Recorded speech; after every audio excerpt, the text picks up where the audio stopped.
बंसीधर और छैला बिहारी बोले छौ यार से बोलत रही छो। हाले फिलहाल भेलो शादी सुनै छियो गरबरी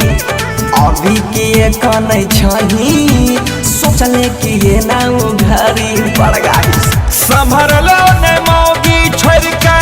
भागलो जवानी में संभरलो न मौगी छोड़ के भागलो जवानी में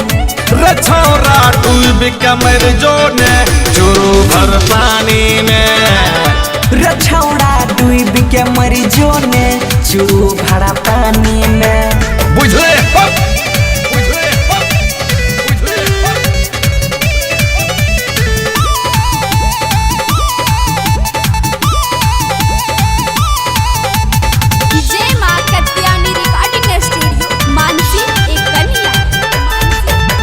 रही कुमार जखनी मन तखनी बाप के पैसा उड़ाब रही अब कहो गलत समय देखी मजा के मिले छोरे बाबू शादी करे ले मुँह बाबै रही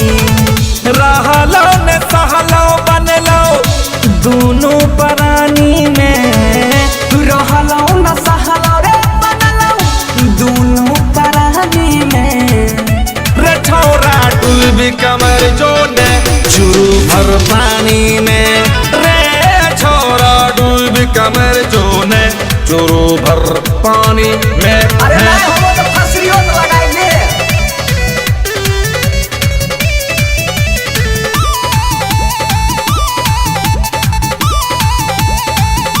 जय मां कत्यानी रिकॉर्डिंग स्टूडियो मानसी एक कन्या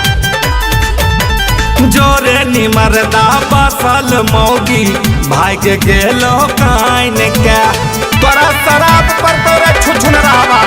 जैमे ससुरवा करैले विदा करी मार तो खूटा में बन के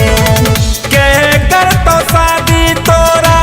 गिरल खानदानी में कहै छौ छैला बिहारी ये कये का बहनी में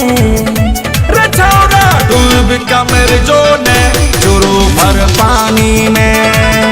रे छौरा डूब के मरी जोने चुरू भर पानी में रे छोरा डूब कमर जो ने चुरू भर पानी में बुझली न रे जय मां कत्यानी रिकॉर्डिंग स्टूडियो मानसी एक कन्या।